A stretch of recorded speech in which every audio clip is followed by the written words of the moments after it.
evening. Welcome to the regularly scheduled meeting of the Jefferson County Board of Education on Monday, February 8th, 2021. If you'd please join us for the pledge. I pledge allegiance to the flag of the United States of America and to the republic for which it stands, one nation, under God, indivisible, with liberty and justice for all.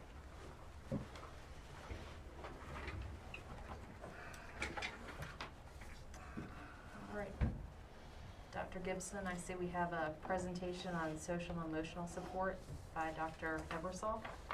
We do, ma'am. We actually have one by Dr. Ebersol and his entire team. And first of all, I would like to note that we are working in our new webinar system today. So that allows us to bring in folks as presenters and share screens and move them in and out while individuals can stay focused on the board. So thank you for your patience for just a second while I move all of the presenters in as panelists. And there we go. Okay.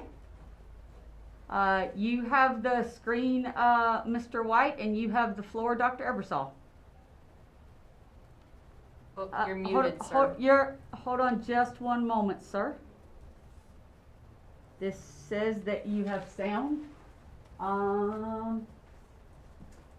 Okay.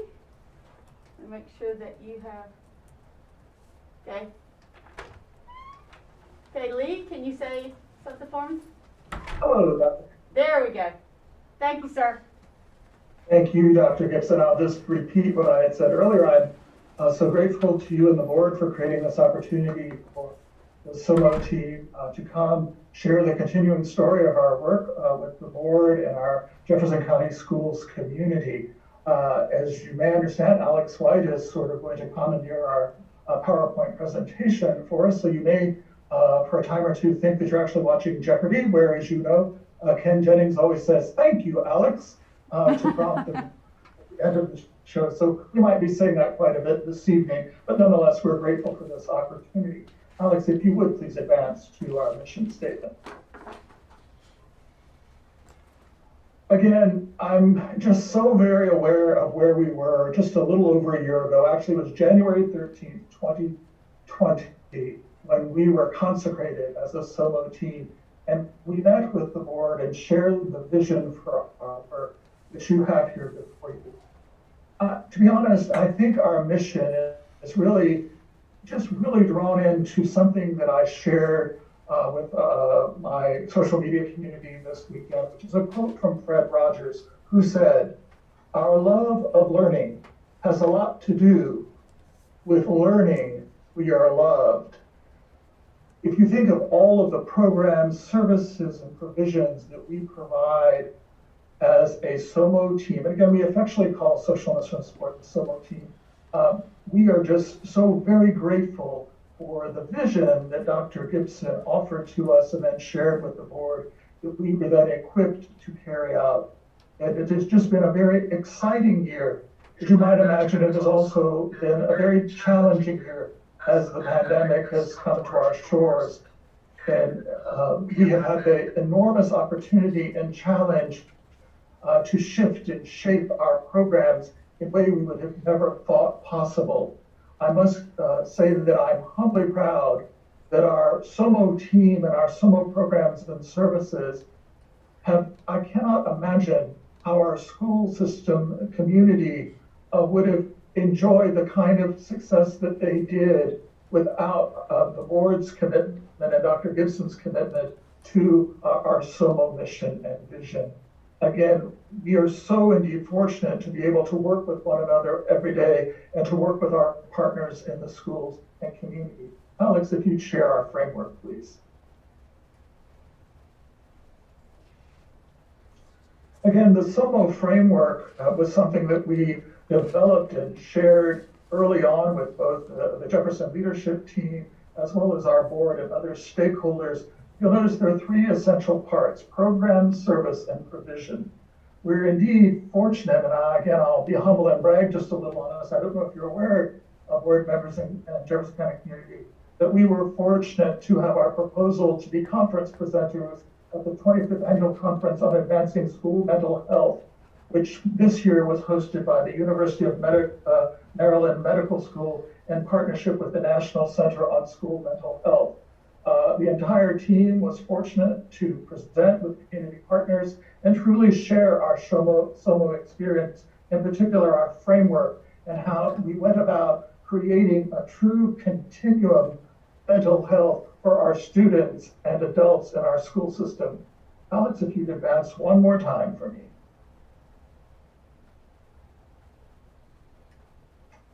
Again, this is just at a glance, and as I look at this, and as you look at this, there are myriad details here, but what I want everyone to understand is we are truly, as a team, greater than the sum of our parts. I am so indeed fortunate to work with Mary Ellen Lloyd, Alexander White, Mary Brittingham, and Wendy Dotson. We work together every day enacting this vision for our school system, which we are so grateful to serve.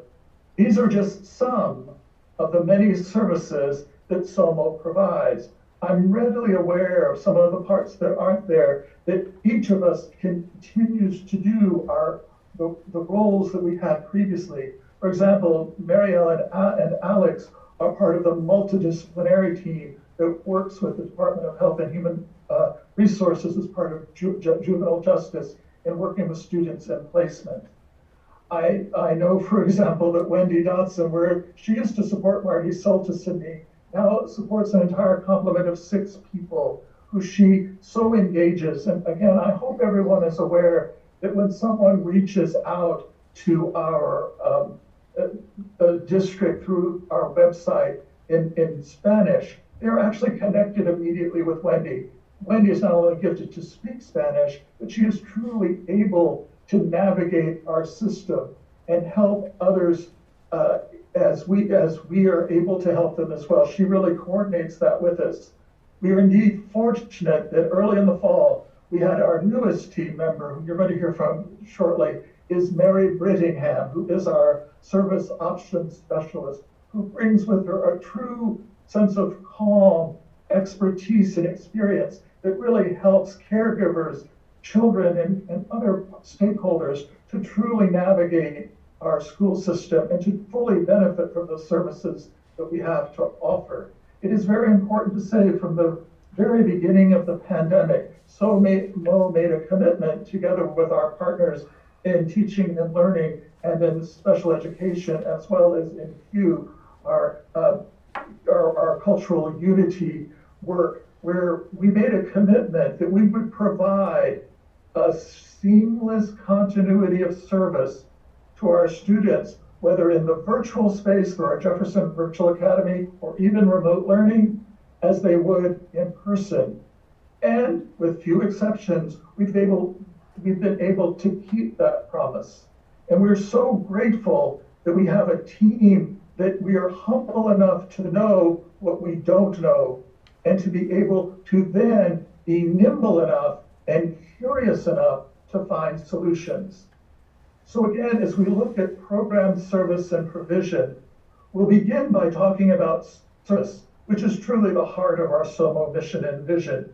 And I'm going to now hand over the podium to Mary Ellen Lloyd, who will now speak with you. Thank you so much, Alex. Thank you, Lee.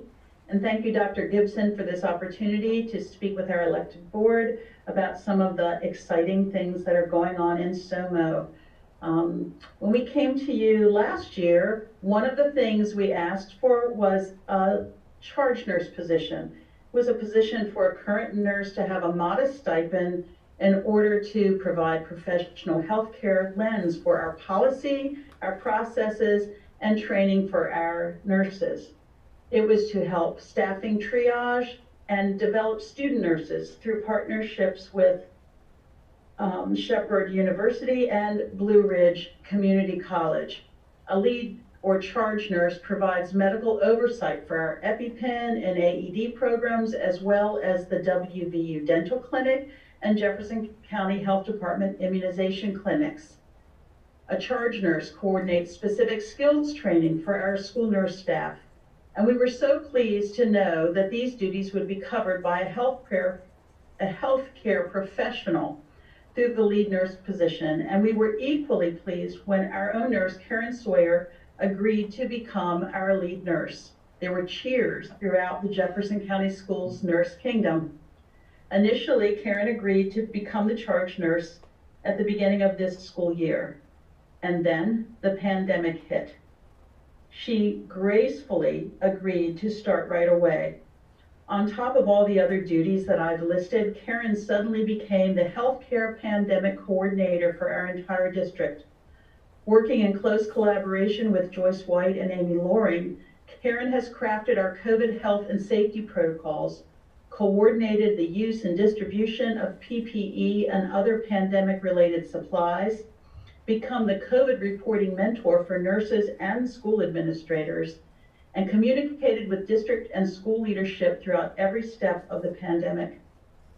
When the health department became too overloaded to continue our robust contact tracing protocol, that protocol which really helps keep our students and staff safe, Karen stepped in to ensure there would be no hiccups while the health department caught its breath.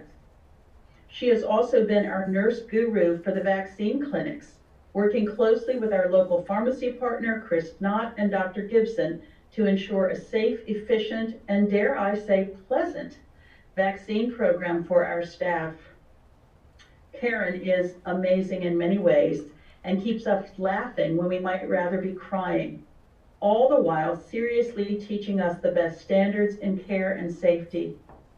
She is a gem, worth 100 times that stipend. We needed a lead nurse, and we got a superstar. Please join me in showing our appreciation for Karen Sawyer, who is here with us this evening, nurse extraordinaire. Thank you, Karen. The other thing I didn't mention that she's done is kept me from losing my mind, because I cannot imagine doing all of those nurse kinds of duties without a charge nurse. Now I'd like to turn the screen over to my friend and colleague, Mary Brittingham, who will give you an update on her work in SOMO. My name is Mary Brittingham, and I've been hired as this year in the new position of Service Options Specialist, the acronym SOS for health. I'm new to the position, but not new to the school system. I worked for 17 years as a school counselor before coming here to the board office this year. And in this position, I serve as the district level point of contact for families and students who need help and support within our school system. Often problems can be solved right on the school level. However, when needed, I can be a liaison between families and schools to help with positive connections and outcomes. When working with families, I can gather and provide clear information regarding resources, options, collaborate with school administrators, aid in conflict resolution, and to best serve our students and meet their very unique needs. This year, I've worked with many different Jefferson County school families already, needing assistance with a wide variety of issues. I've provided referrals to programs within and outside of our school system, and I've spoken with and reached out to families whose children have been disengaged with the virtual learning and whose grades have suffered due to the many changes and challenges presented with the online learning platform. I've spoken to several families who have moved here from West Virginia and needed help navigating their new school system. I've advocated for families needing additional tech support and hotspots and devices, and listened to many families' personal problems which were brought on by the pandemic, including serious things such as loss of housing, employment, and overall health concerns, which have influenced and caused great difficulty with their students' educational system. Sometimes parents just don't know where to turn, and they need someone to listen carefully and help step by step address their concerns. I hope that I can provide that extra layer of support to aid with our students. And in addition to working with this very special job, I am the school liaison for the Handle with Care program, led by our Superintendent of Operations, Joyce White. The Handle with Care program is a statewide initiative designed to enhance communication between law enforcement and schools to help children get needed support when they've been exposed to traumatic events.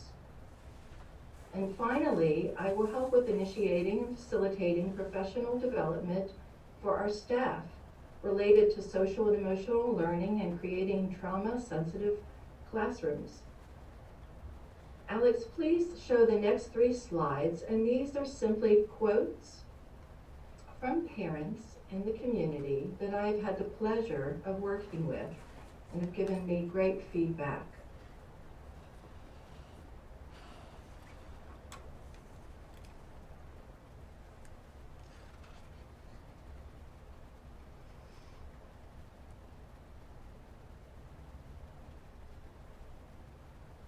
And at this time, I would like to turn the presentation over to my colleague, Alexander White, the Director of At-Risk Programs.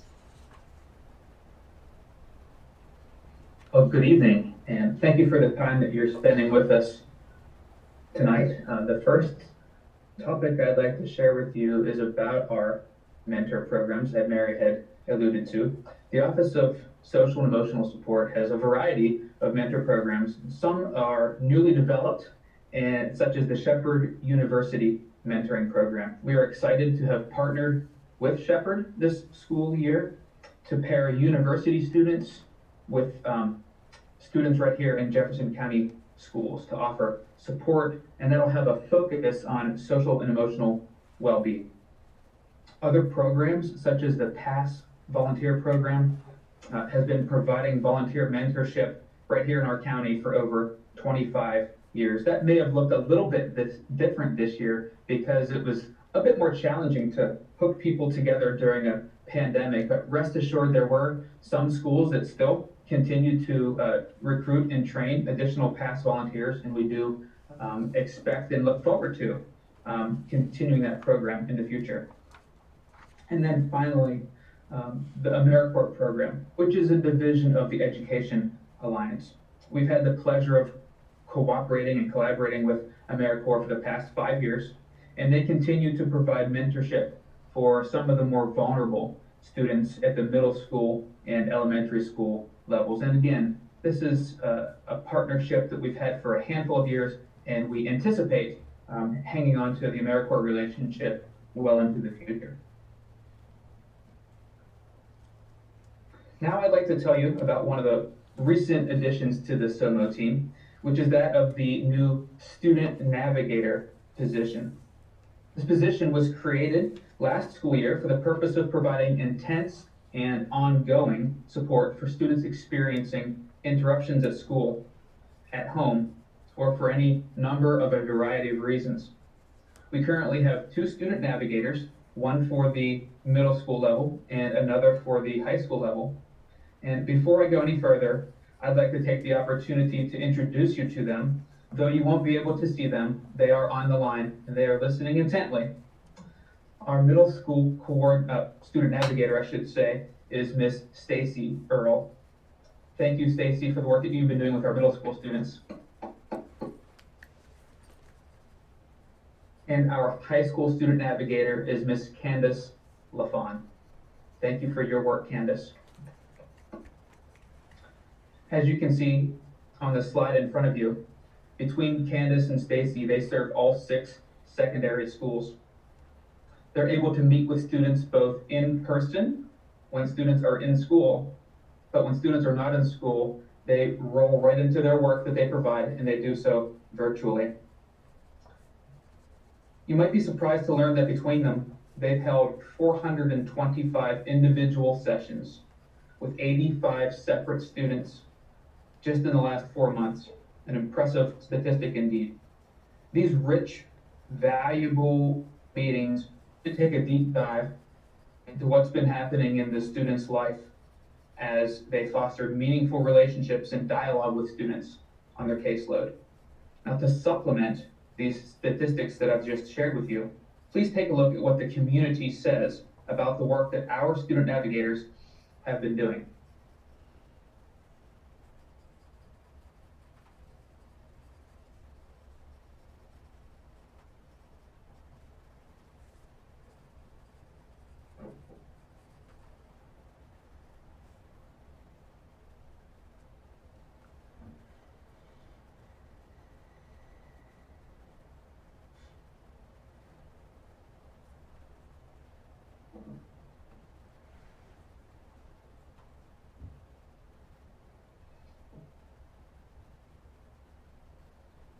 Some powerful things taken right from our community here in Jefferson County.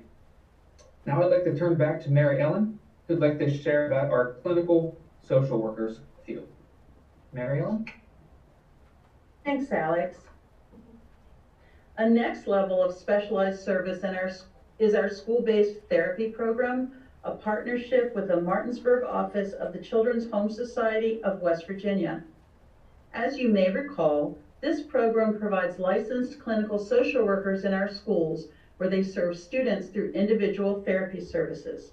We currently have 3 social workers working, and they work with students in 12 of our schools. Once the program is fully staffed, we will have 6 social workers serving all of our schools. Finding qualified professional staff to fill the remaining 3 positions has proven to be a pretty heavy lift. The good news is this has happened because there's an acknowledgement in our community of the benefit and need for professional mental health services. The bad news is that acknowledgement has created a great deal of competition for a small number of qualified professionals.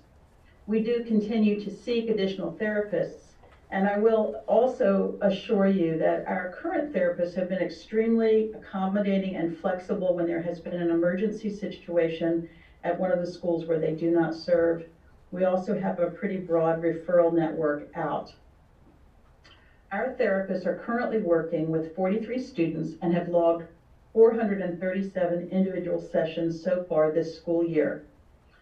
This program is unique and valuable as it reaches services directly to students in our school environment at no cost to families. Because there is no need to go off-site for appointments, students miss less class time and are more likely to participate regularly in the therapy program. Because the program is school-based, therapists can work directly with school staff on individualized interventions and supports for students. The infrastructure of Children's Home Society has allowed a seamless transition to a secure virtual therapy platform for students not physically in school. A true bonus during these extra stressful times. None of our students missed any therapy sessions because of access. While there is never a set timeline for therapy, our social workers do assess and evaluate students' needs and progress on an ongoing basis, increasing, decreasing, or extincting services as assessments indicate. Our clinical social workers also interact with school staff and parents, sharing insights and suggestions for trauma-informed approaches to best support students. They also provide quarterly professional development activities for our school counselors. The licensed clinical social workers work closely with our school counselors to provide families with relevant outside referrals as necessary, helping ensure that all students seeking support have an opportunity to access clinical services. Next slide, please, Alex.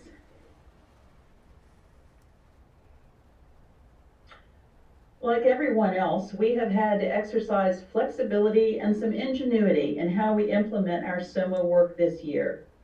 Yet we are still moving forward, and we continue to add and enhance programs and services to meet the needs of our students and their families. Continuing our practice of responding to the needs and interests of our students, we are currently developing a peer-to-peer support program. With the guidance of a licensed clinical social work intern, this program will bring together interested students, school staff, mental health professionals, and other community stakeholders who share a desire to support student connection around common social and emotional issues. The group will be molded by student perspectives and will include student leadership. They will work collaboratively to create support systems and develop programming. Peer-to-peer support may address student isolation, perceived stigma, healthy coping strategies, asset building, strong relationships, and access to resources. We are excited to see where this next SOMO opportunity will lead.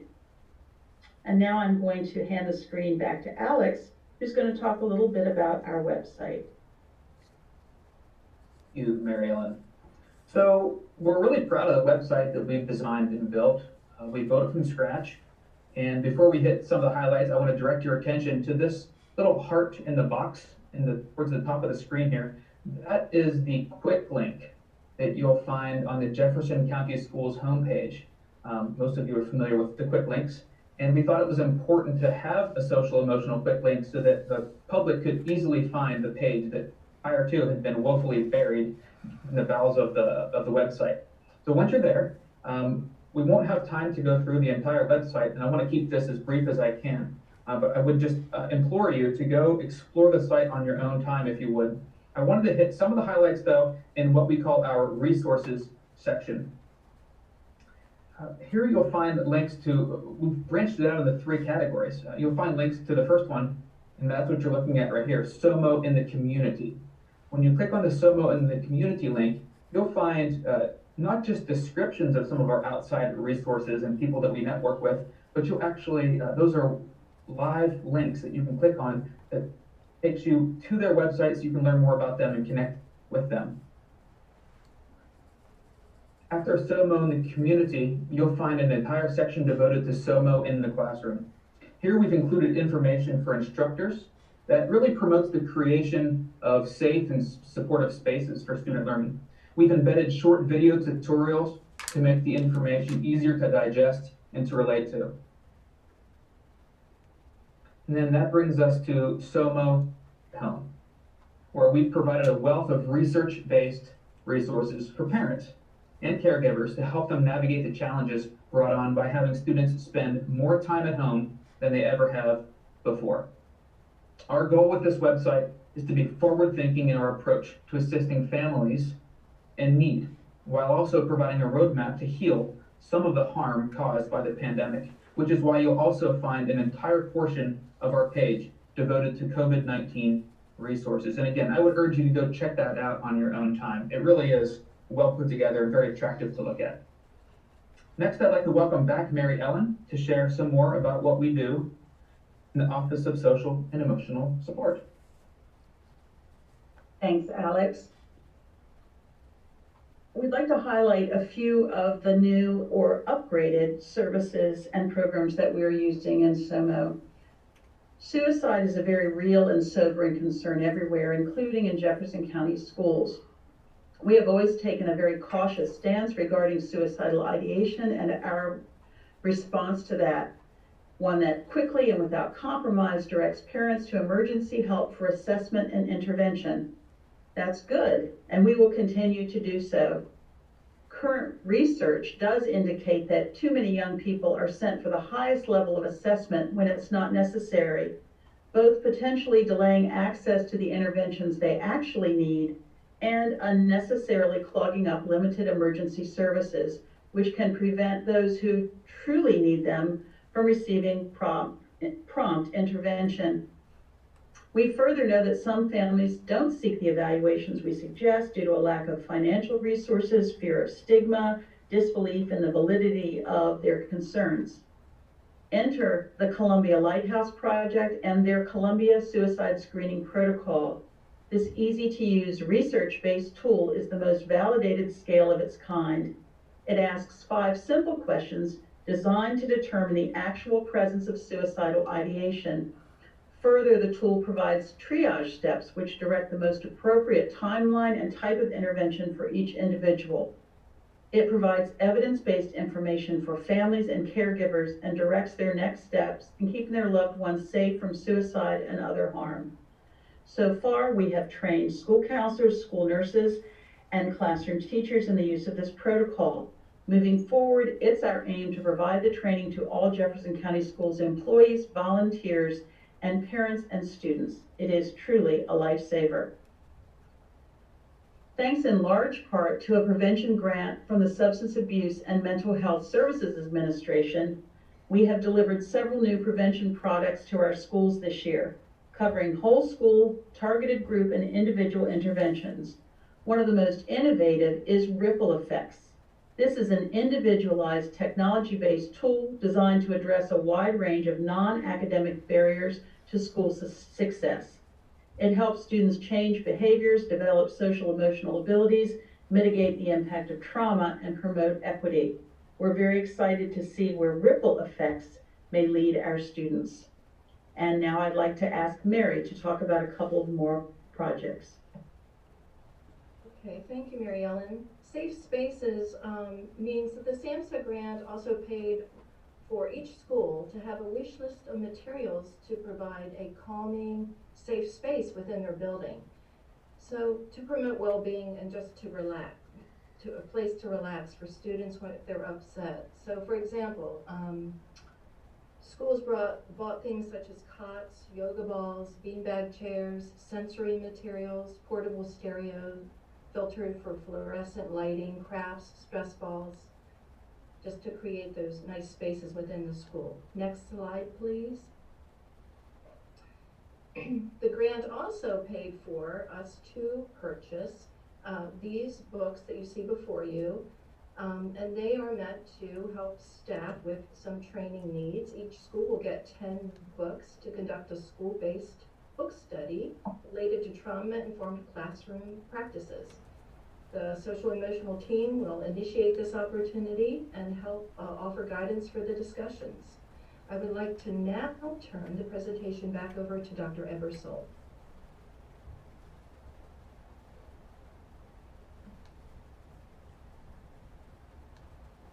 Thank you, Mary, Alex, and Mary Ellen, for your sharing with our board and our Jefferson County Schools community the work that we have been doing these past over the past year and months. Dr. Gibson had encouraged us to share with you a really forward-facing slide, and that's our foundations for the future. I know that each one of us in the audience this evening has experienced some trauma related to the pandemic, and I hope that most of us have also experienced healing related to that. We're certainly aware of the social isolation that the pandemic brings to our children and even to us as educators and staff members at our schools. And yet, all that we all experience, it's important to remember that social emotional support is not only about emotional work related to mental health. It is also about community and supporting one another through self-care and caring for one another. And that's where we truly look to the future.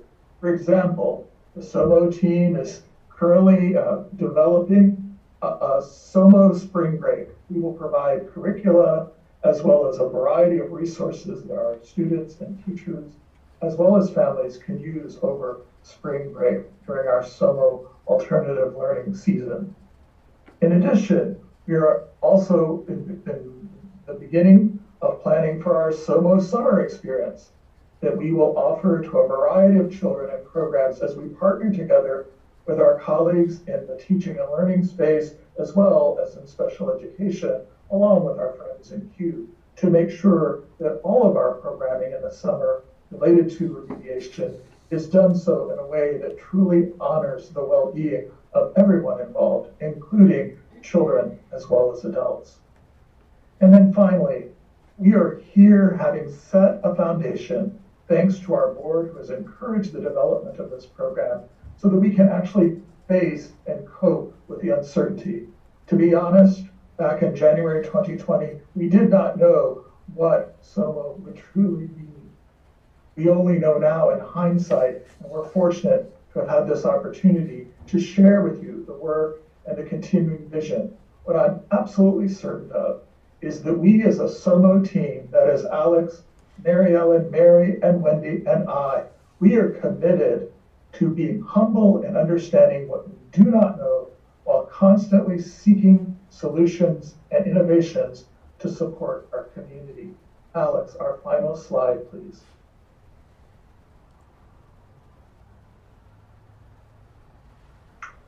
We end with this thought. Perhaps one of the most powerful experiences that I've had in this work is listening to the executive director of the National Alliance for Mental Illness. And he shared a very important idea, and I would want everyone in the audience, including those in the room and those of us who are joining by Zoom, and even those who will listen later to the tape, please know whether you are an adult, child, in Jefferson County Schools community, you are not alone. You are not alone.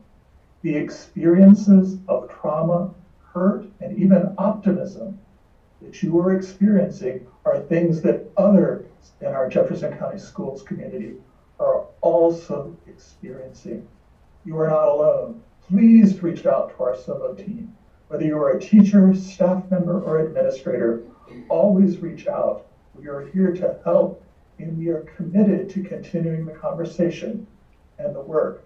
Again, social emotional support, SOMO, is a service, a program, and a provisioner for Jefferson County Schools.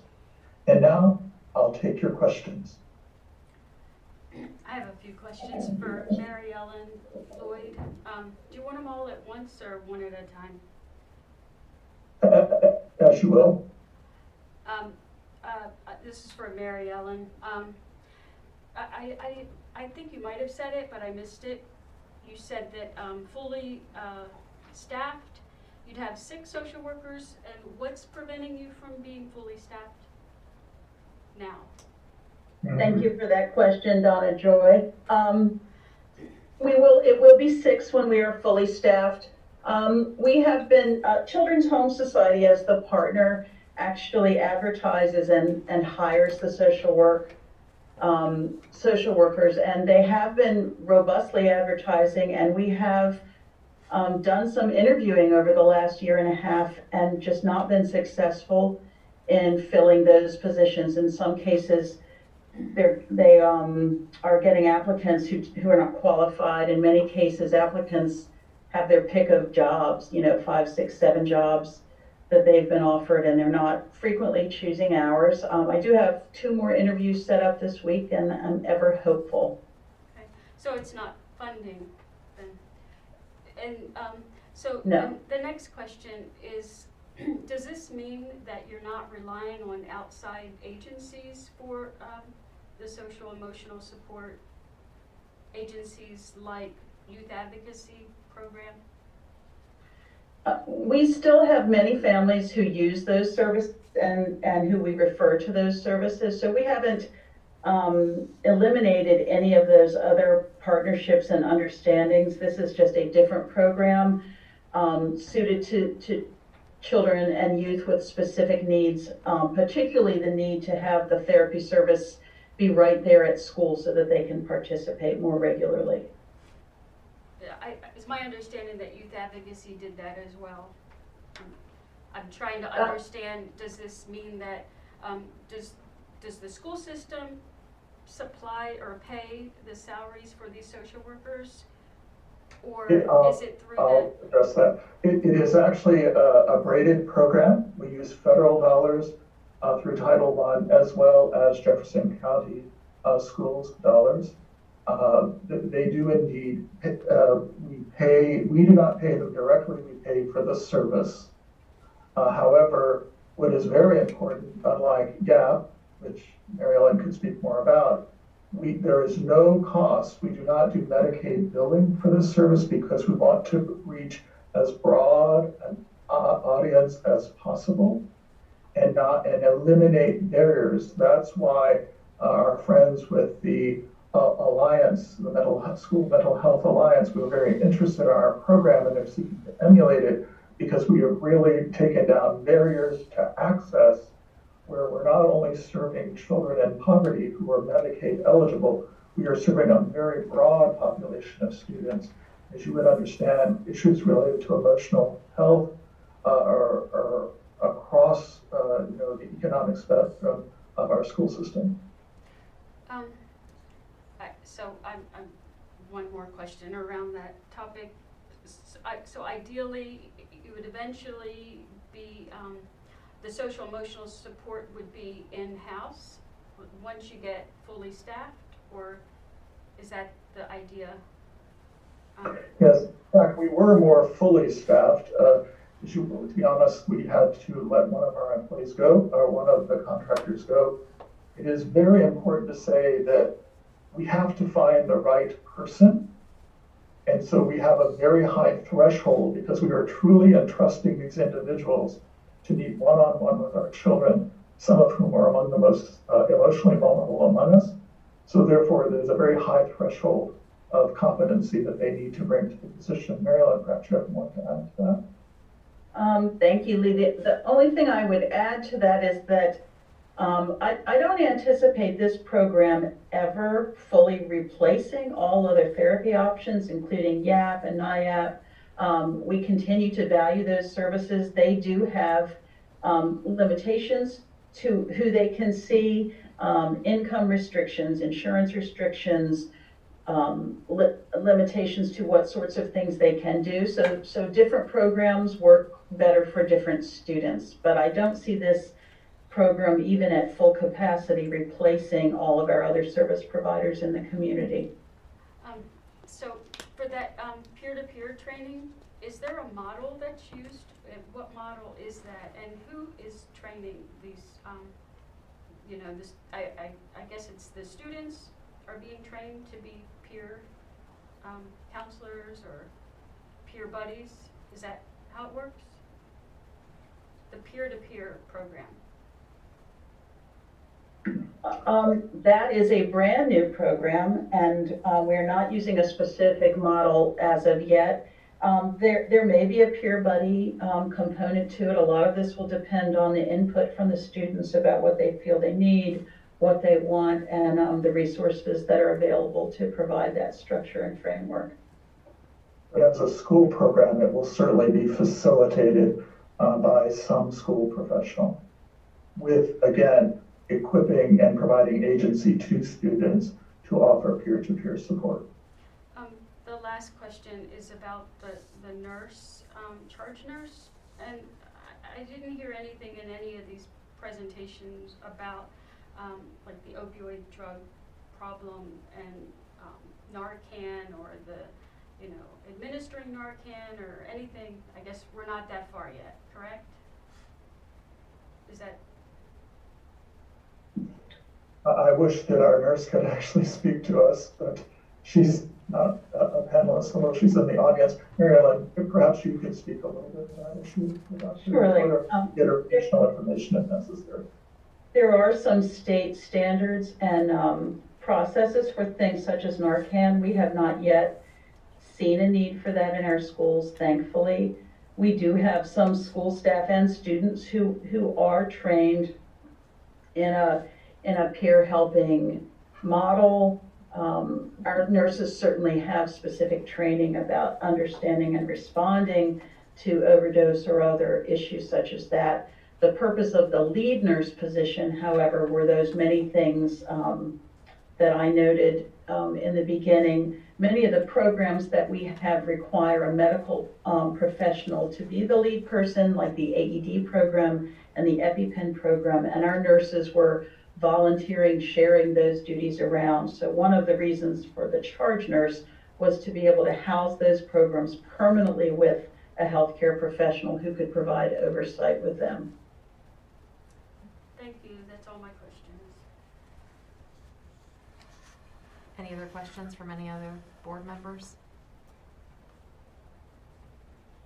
Again, hearing none, we would like to thank you so much for this opportunity. Please do not hesitate to reach out if you have any additional questions. We'd be more than happy to provide data and other information to support your understanding of our work. Thank you again, everyone.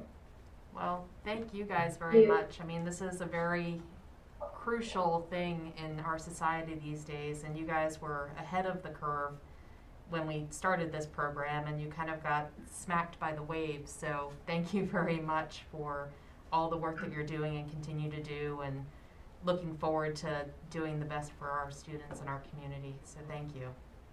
Thank you, Ms. Skinner. All right. Dr. Gibson, superintendent's comments? Yes, ma'am. I would like to thank the staff at Jefferson High School and Dr. Knott for another successful clinic on Friday.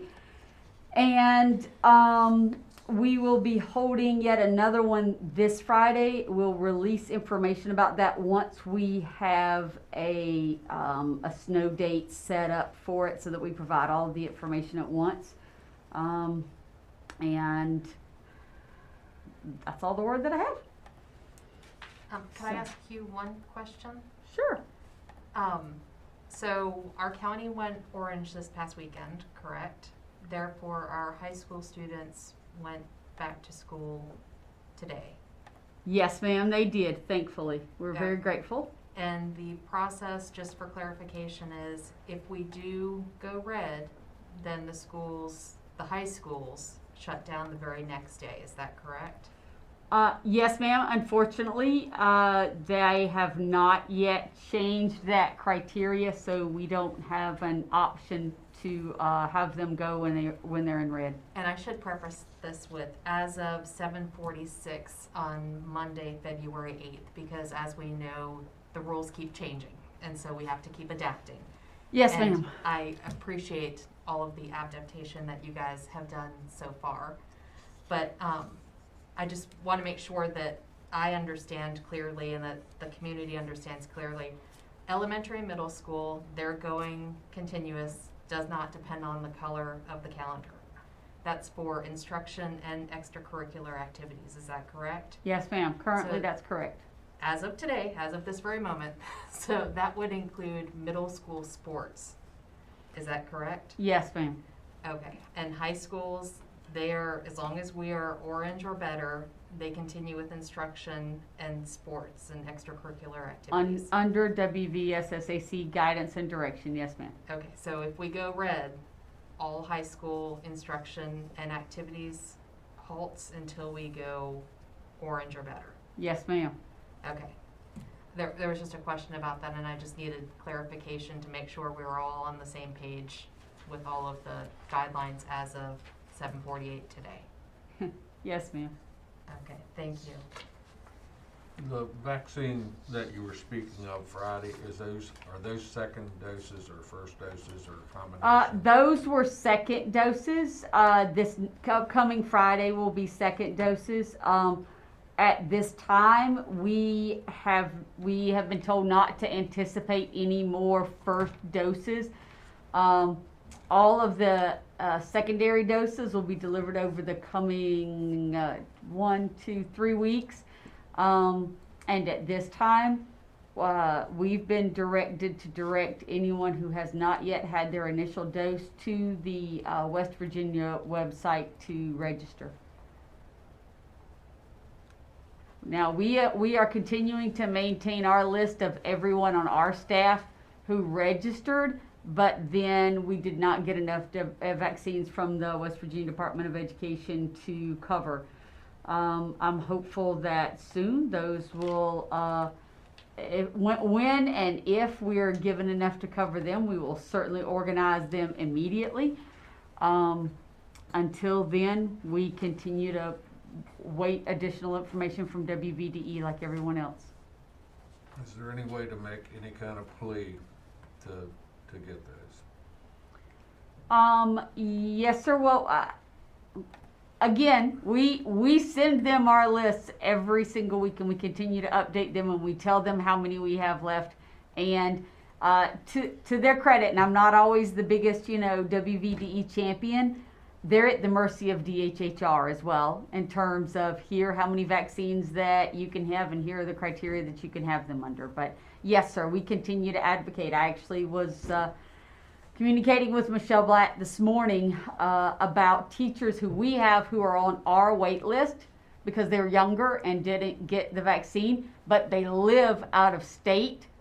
So we followed WVDE's direction and gave them the direction to sign up on the West Virginia website, and then the West Virginia website wouldn't let them because they're not residents of West Virginia.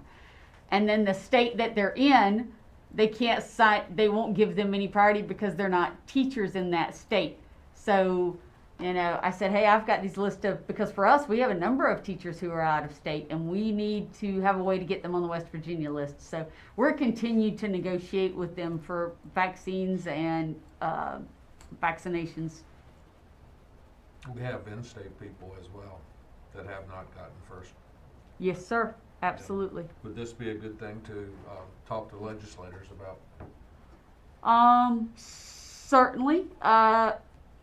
Presuming it is within their control, sir. Presuming it is within their Maybe they can control. put pressure on the right places. Certainly, sir.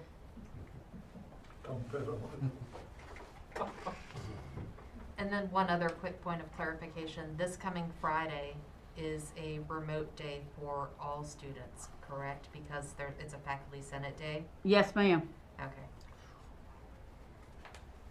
So hopefully we can weather the snow on Wednesday, Thursday, and get as much in-class time as we can this week. Absolutely. Yes, ma'am. All right. Mr. Dilly, do we have an update from you on instructional support? Yes, good evening, Board.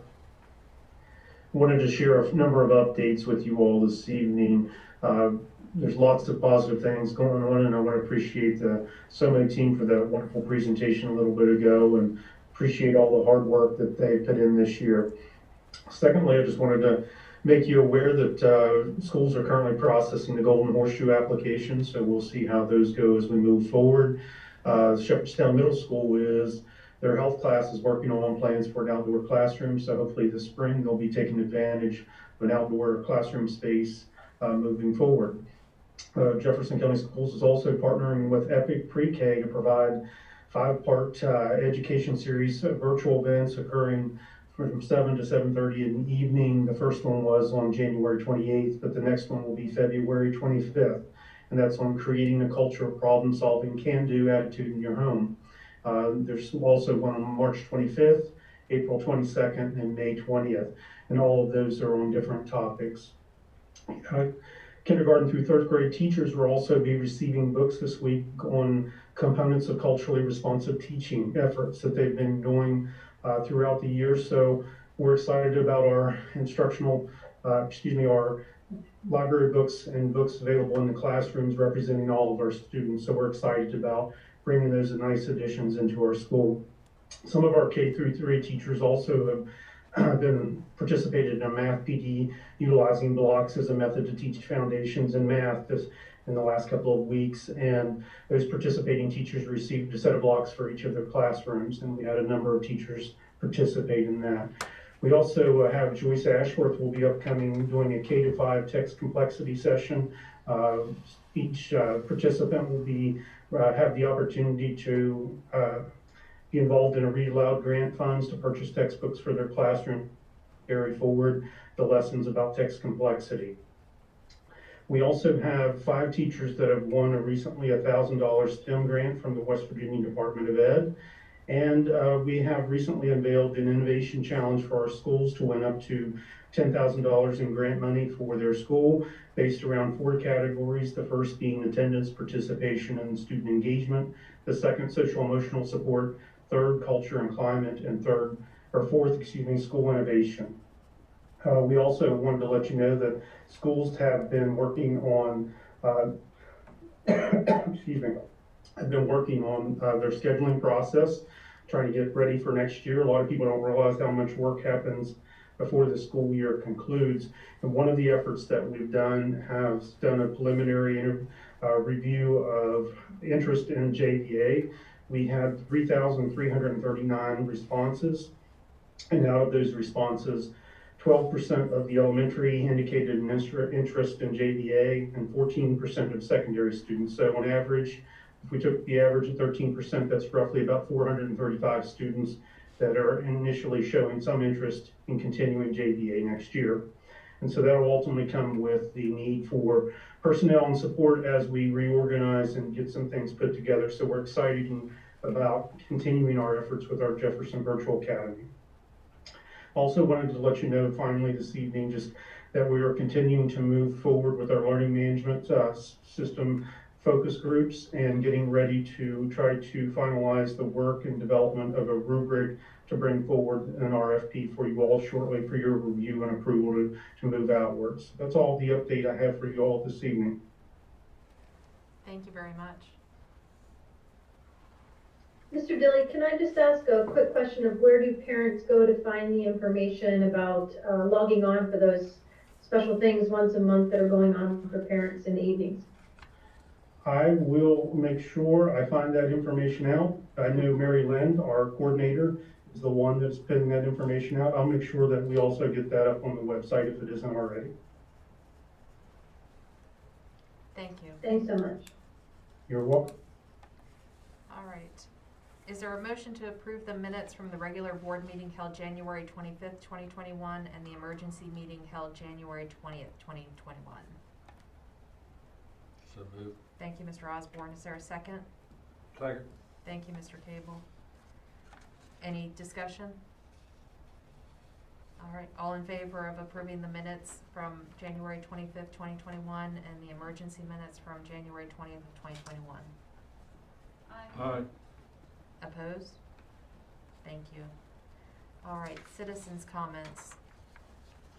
Just a reminder that you are limited to 3 minutes, and I will set a timer. First up, we have Bobby Block, followed by Aaron Amore. And it's Bobby Helene, correct? That's her. Hold on. Just bear with us a second here while we navigate this new software. There you go.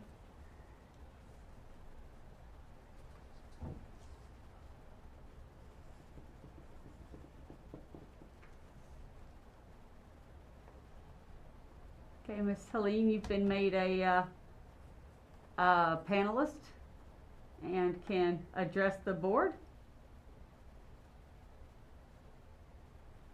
She's muted. If you could please unmute yourself. Good evening. Following up on the testimony given in 2020, our children are still watching. This is a time to rededicate ourselves in caring for children, to have the courage and share their needs. The major issues that require attention include the water hazard at North Jefferson School and the pandemic challenges that increases the nutritional needs of children during COVID-19 and navigation of online and in-school learning during the pandemic. There are unbelievable challenges facing our school system and appreciate your commitment.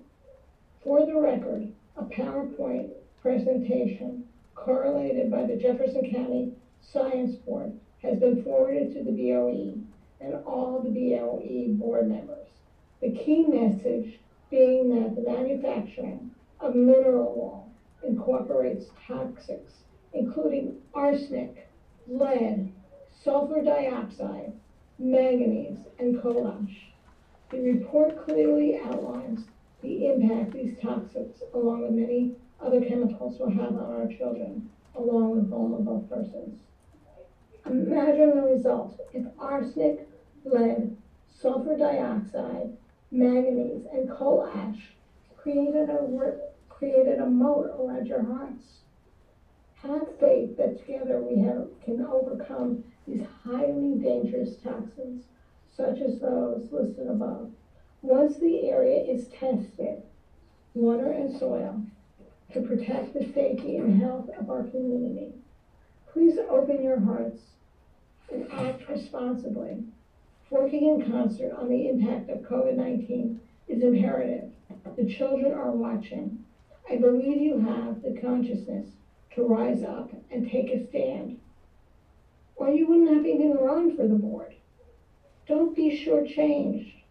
Federal and state resources are needed. You are leaders. It's time to tap into your courage, to amplify, making it clear that West Virginia will not be marginalized. Jefferson County can be the shining star implementing the stimulus program. We can be the key to jumpstart moving forward. West Virginia's resilience is a part of its history. Thanks for your commitment. The children cannot afford adults denying possible toxins. It needs to be checked out. Is the community threatened by arsenic, lead, sulfur dioxide, manganese, and coal ash? Your assistance in bridging the nutritional gap is extremely commendable. However, there's still food inequities because of the family's dysfunctional circumstances. The African proverb states, "It takes a village." I am hoping we can bring that village together in the spirit of love. Thank you, Ms. Block. Technologically, personally, with open hearts. Thank you, Ms. Block. All right, next up is Aaron Amore, and you're going to be followed by Coach Tim Smith.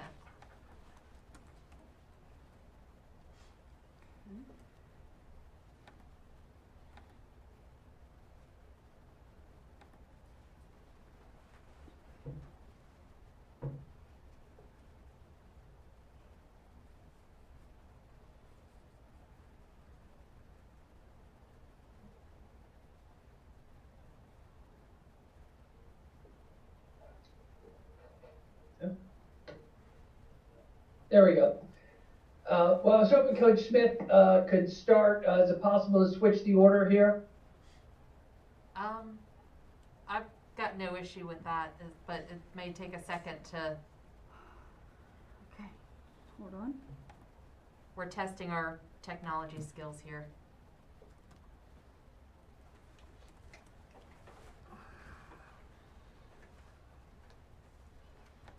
Okay. Coach Smith will be joining you.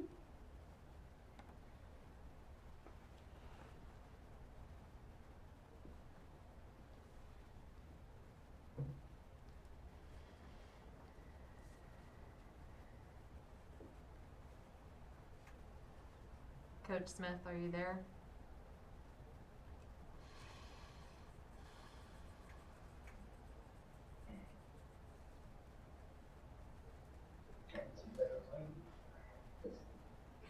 Hello?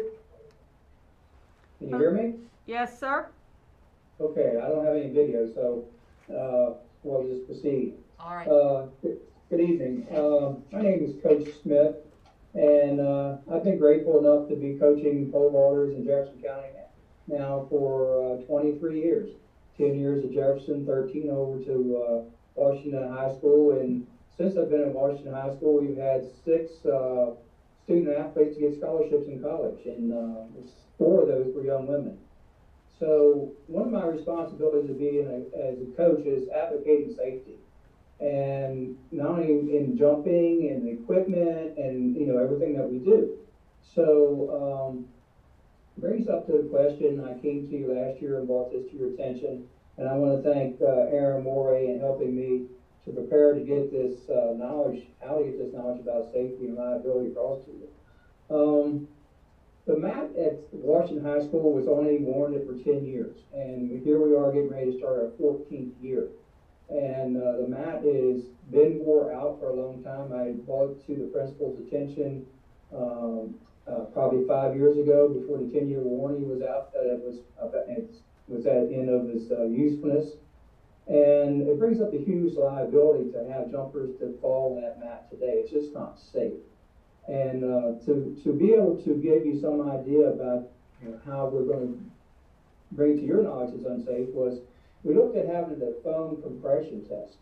And that test was going to cost $3,500. So we scrapped that idea immediately and I went back across my previous videos from 2 years ago and started sending them out to companies.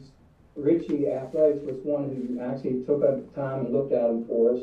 And they came back, and that may be in front of you. I asked Mr. Morey to send that information to you, but to look at their recommendations, and once they looked at the videos of my jumpers falling in the mat, and they came back with the recommendation to have it replaced.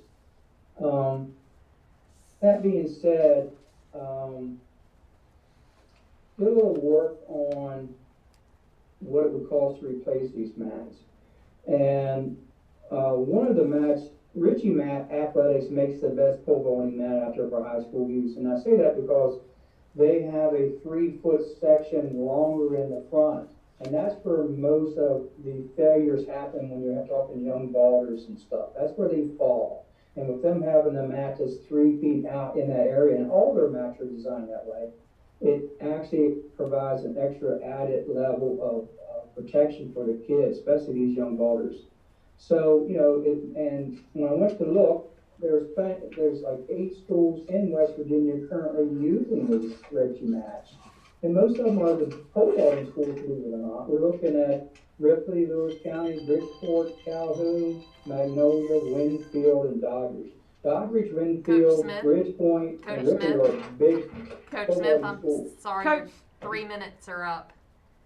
But thank you. So please take in consideration the safety in mind of these children. Okay. It needs replaced. We got a new track. We need to replace some of Mr. these items. Okay? Mr. Amore, it's your time. Thank you. Coach Smith brought this issue to my attention last year. Obviously, my son Frank is a pole vaulter. He placed third 2 years ago as a sophomore. He's currently jumping over 16 feet and probably be shooting at the state outdoor track record this year over 17 feet.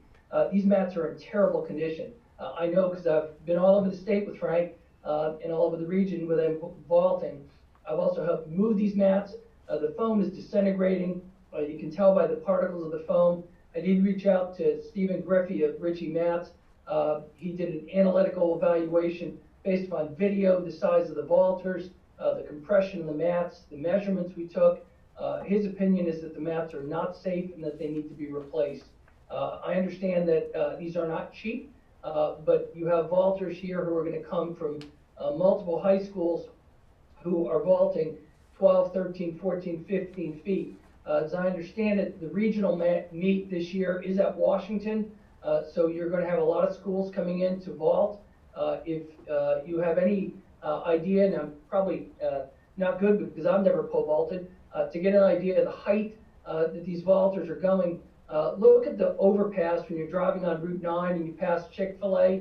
You're going to go in Ranson. You're looking at 15, 16, 17 feet. That's how high these kids are vaulting, some of them. That's how high my son is vaulting. The mats in question really are a safety and a liability concern. Richie has provided mats to many high schools in West Virginia, including the University of Charleston. Most of the high schools around us have new or newer mats. I did send a picture today to the superintendent's assistant about it's kind of a garage for the pole vault mat, which is a storage issue. I understand that in the winter, Washington, because we have no field house or place to store these mats, can be an issue. I do have a commercial garage in town. I'd be willing to store the mats over the winter, or we can do some fundraising to get a sea container or something out there that can store them. But this is a real concern for the pole vaulters at Washington High School. The replacement mats generally run between 20 to 25,000 for the entire system. Richie does warrant for 12 years, I believe, plus additional time.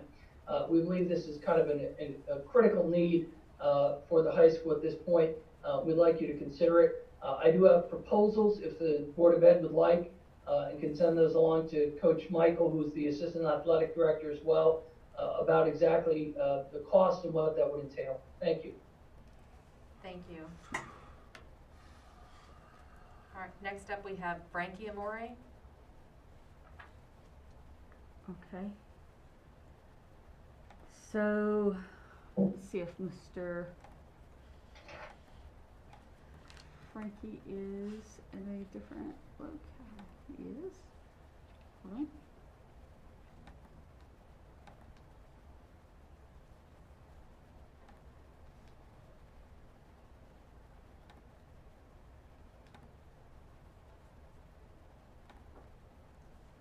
Hello, can you guys hear me? Yes, sir. Good evening. Whenever you're ready. Awesome.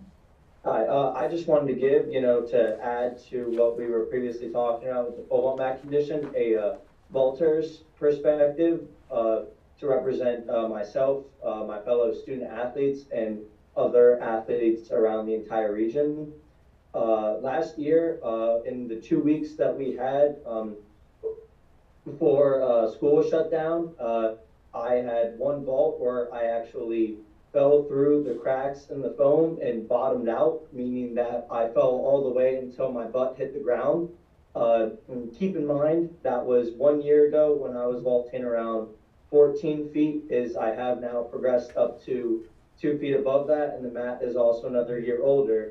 So I personally do not feel comfortable and safe vaulting on this mat. I definitely, getting up to those big heights, it gets dangerous. And, speaking for my, other vaulters on the team, we have many other guys who are up over 12 and 13 feet pushing those heights currently. And, that's also going to be a health hazard for them as well. As my dad mentioned, we're pretty sure that the regional meet is going to be held at Washington. And many times in my sophomore year, I had other athletes and warm-ups coming up to me and asking how we use the mat and how it's so soft and how they're falling so far down. And how their schools, they don't have that issue, they bounce right back up. And so there's definitely between all the vaulters in the region, there's a lot of uncomfortableness. They don't feel safe, and I feel that with 14 years being up, it's time for a change in the mat, and that with regionals being held at Washington this year, we definitely need to have all of our equipment updated and safe for the regional meet. That's all I have. Thank you for listening, and I really appreciate it. Thank you. All right, and that concludes public comment for this evening. Thank you, Dr. Gibson, for navigating us through that. No worries. No worries. All right, next up we have the consent agenda. Is there a motion to approve the consent agenda? So moved. Thank you, Mr. Cable.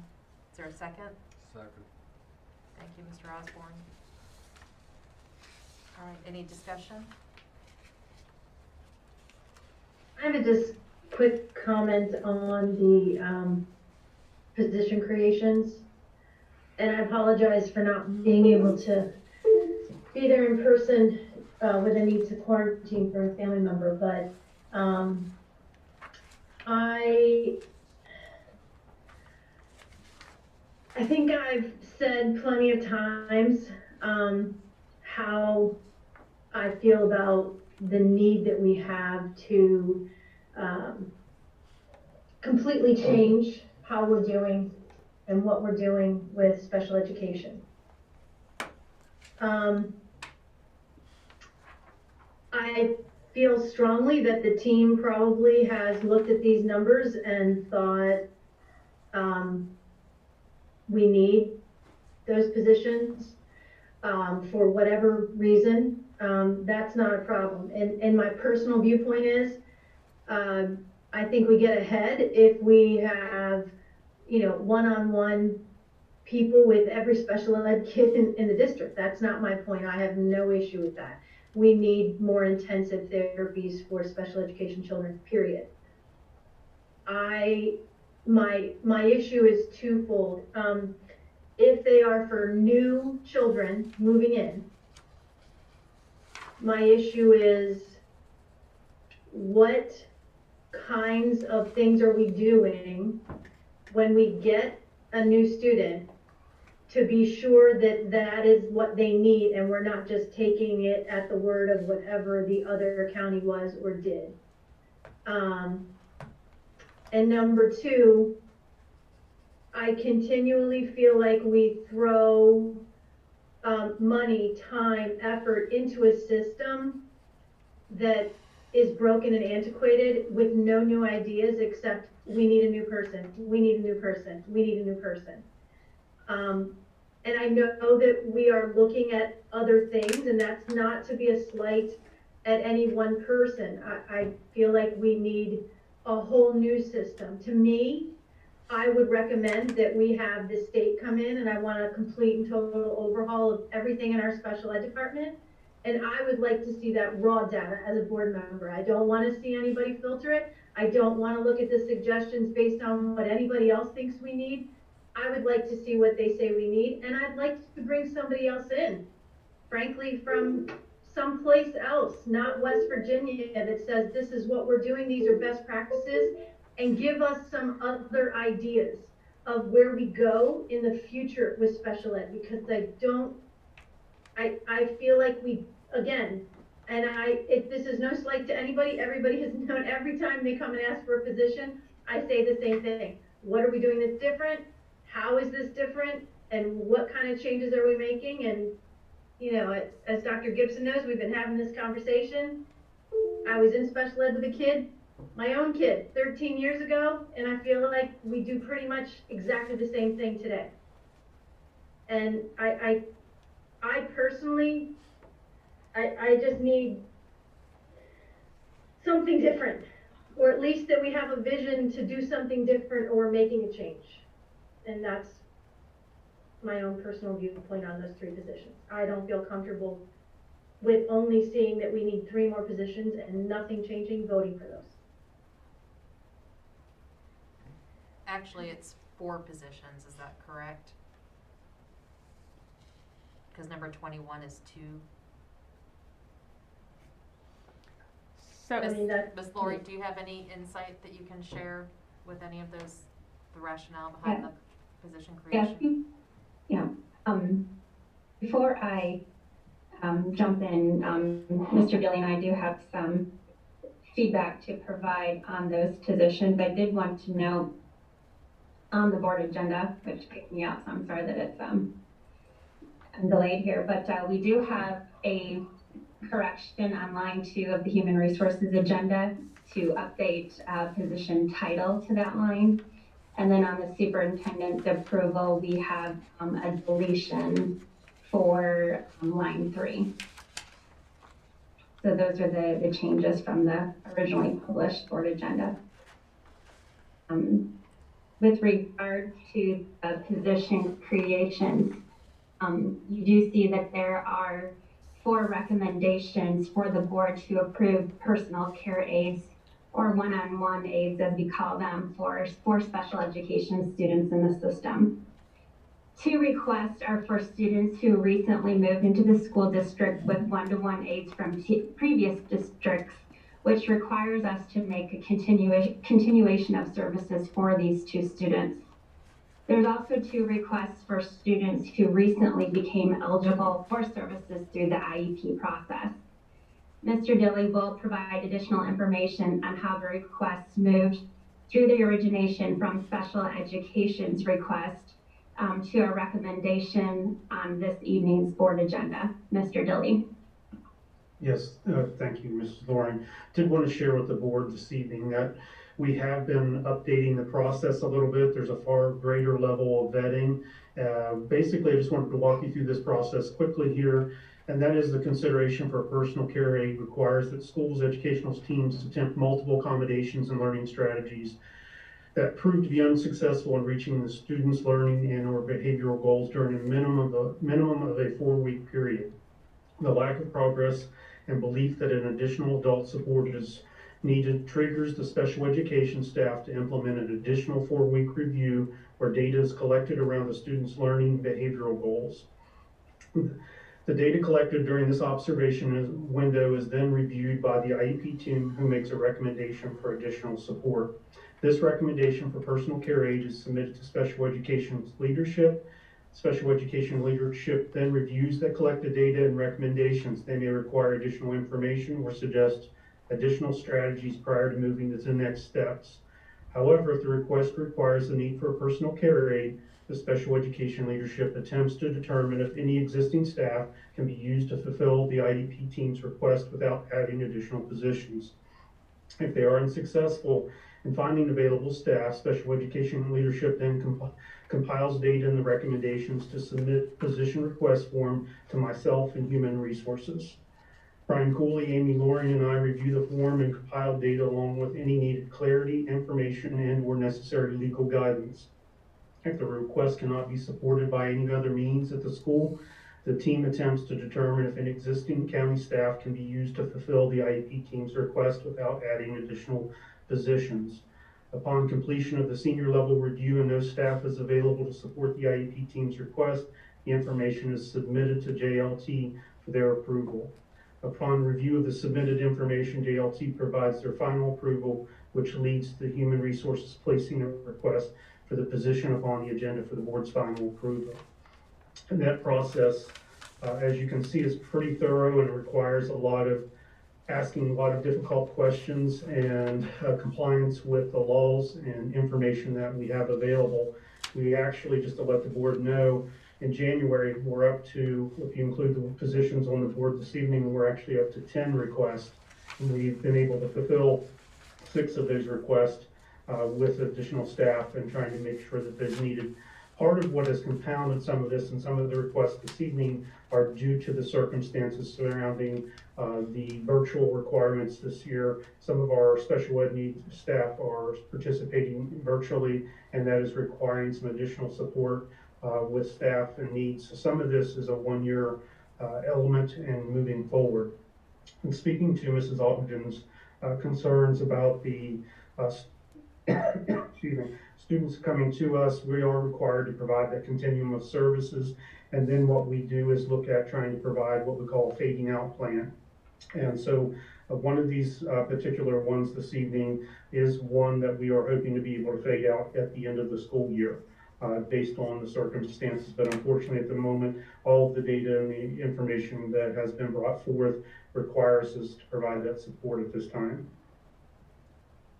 Yeah, that's accurate. And as Mr. Dilly said, it's now February, and this is the first time of 2021 during the school year that we've come with this type of request for adding specifically 1-on-1 aides.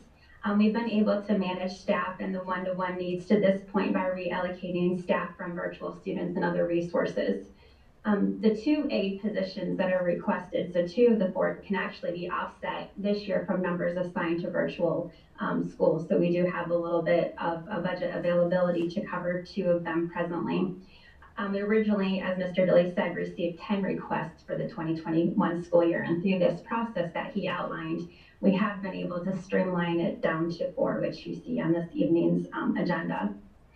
Using a process that we believe has not existed in the past, as you mentioned, and following our review process, Mr. Dilly outlined the steps that we took this year, which also included the legal review of these requests. And it's the recommendation of all levels involved who reviewed it that these recommendations are approved. Just so you have total awareness, the risk of approving them could result in due process for not meeting the IEP and day placements for not providing the services, which would cost more than staffing these 4 positions.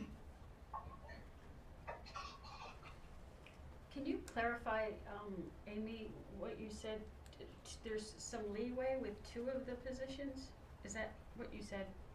Yeah, there's 2. So when we reallocated of the 10 positions that I mentioned earlier, as we kind of reallocated some staff that were available due to their current one-on-one students either moving or switching to virtual, we had some staff availability where a couple of them, the balance sheet kind of checked out where we were 2 extra. So we have 2 of the positions already in the budget for this school year, but if those continuation of services need to continue for the following school year, then it definitely needs to be added to the budget. But for this year, we have 2 of the 4 positions that are presently funded with this present budget.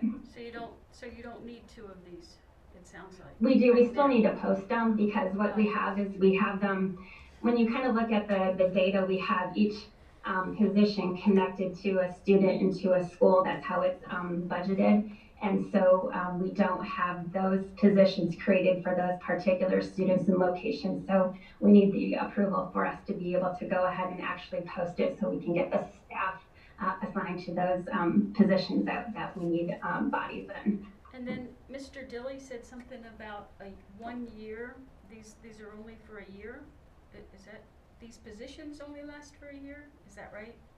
No, what I was sharing is some of these positions that we're asking this evening are looking at moving towards a fading out plan, which we were hopeful that they will end at the end of the school year. Right. But obviously at this point, it's too early to know that with 100% certainty, but that is our goal, to have a couple of these positions be eliminated at the end of the school year Would these, based on the performance of the students. would the people hired in these positions be aware of that? Do they realize when they're hired that it might be a temporary position?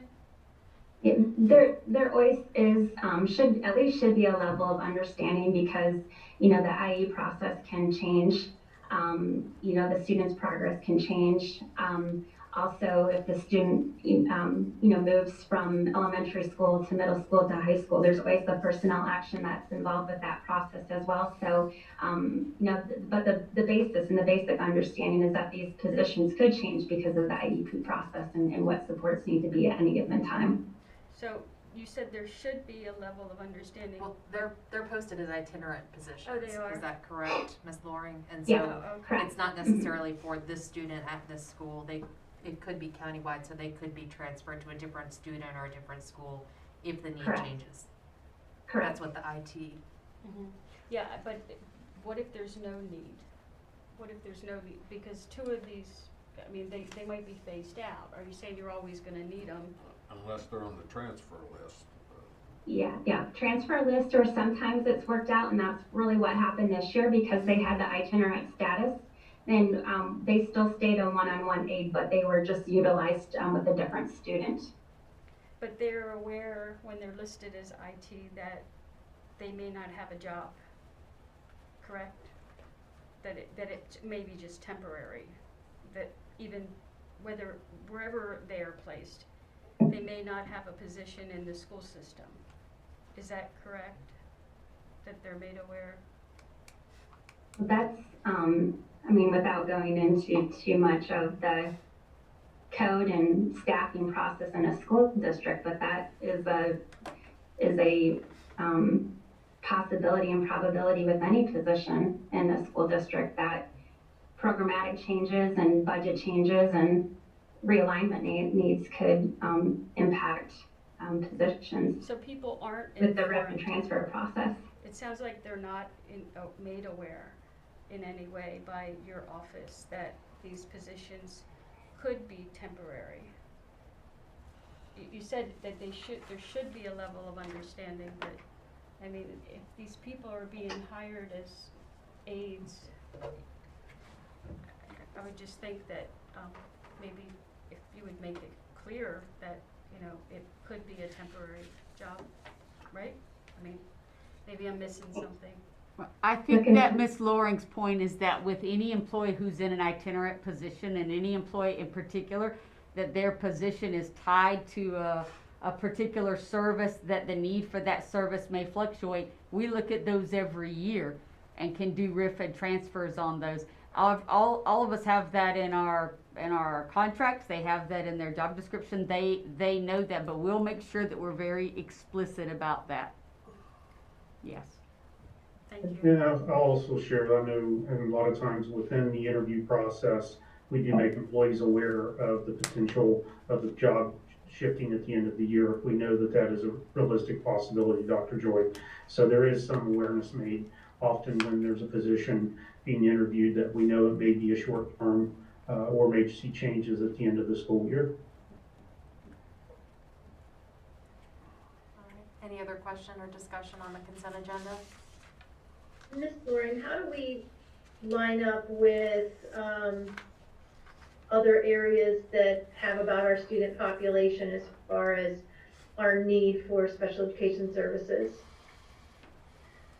Maybe Mr. Dilley knows as far as how many we have. Again, we go through this every time, and I'm not saying that we don't need them.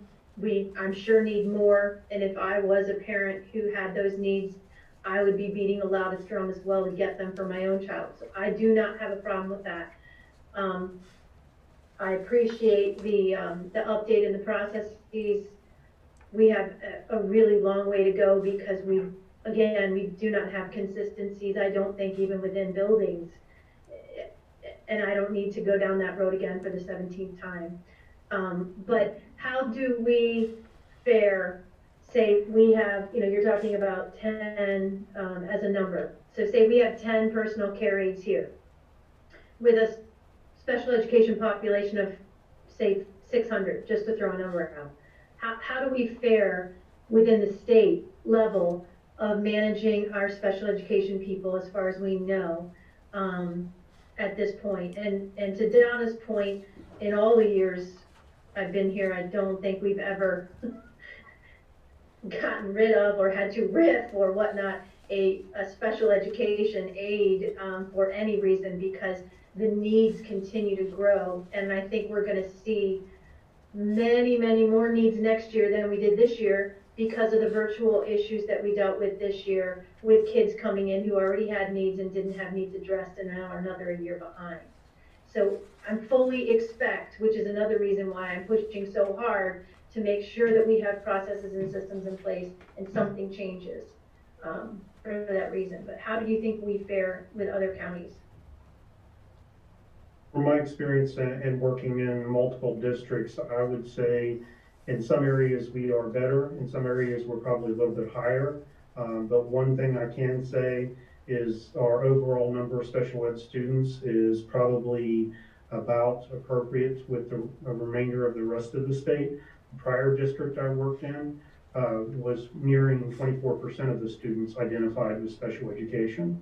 And the troubling challenge that we saw was the overall number wasn't necessarily changing as the enrollment dropped, but what we were seeing and what we're also, I believe, seeing here within this district is we're seeing the increase of the needs where students are identified with a level 1, 2, or 3, where we're seeing the increase in the numbers of 2 and 3 levels, which requires under state policy additional staffing and different ratios of requirements, and that's what I believe is in part happening here. But part of it is also a cultural shift. And as we know, that's like moving the Titanic. And so it takes a little bit of nudging and process, but we are, I think, making tiny gains right now. But obviously COVID has interfered with some of our work, but I'll be happy to try to put together an increased analysis for you as far as positions and comparisons, but that's more anecdotal this evening for you all. But it is, like I said, I think personal care we're probably a little bit higher, but one of the challenges is sometimes it's less expensive to pay for that aid than it is to pay for an out-of-state placement, as you all know, and that's part of what we are battling culturally. And so until we can get kind of our own internal out-of-state placement program, I think we're going to continue to battle this. And so that is one of our increasing priorities that you'll probably be hearing more about in the next couple of weeks. A lot of information about special ed numbers can be found at the state board website on the report card. And honestly, Jefferson County is one of the lower ones across the board for special ed at 14%. We had this back in the summer. It doesn't break down the specifics of, how many personal aides and things like that, but overall, based on the number of students, we are less overall than other counties, and you can see that on the report card. Okay, any other questions on the consent agenda? So we have a motion to approve the consent agenda.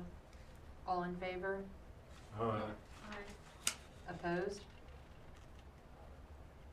All right, thank you. And thank you, Ms. Laurie and Mr. Dilly. So we don't have any unfinished business, and we don't have any new business. So at this point, I would ask for a motion pursuant to West Virginia Code Section 6-9A-4 for legal and property matter discussion with our attorney. Is there a motion to go into executive session? So moved. Thank you, Mr. Osborne. Is there a second? Second. Thank you, Mr. Cable. All in favor? Aye. Opposed? Thank you. And we do not anticipate any action, is that correct? That is correct, ma'am. All right. Madam President, can I just say a quick congratulations to Dr. Hoff? I saw her resignation, retirement on the board agenda, and, you know, she did a lot of work with so what is now the social emotional team, but a lot of trial, a lot of working with at-risk youth, and a long time in Jefferson High, Jefferson County Schools, and she'll be missed. Thank you very much for bringing that up. All right.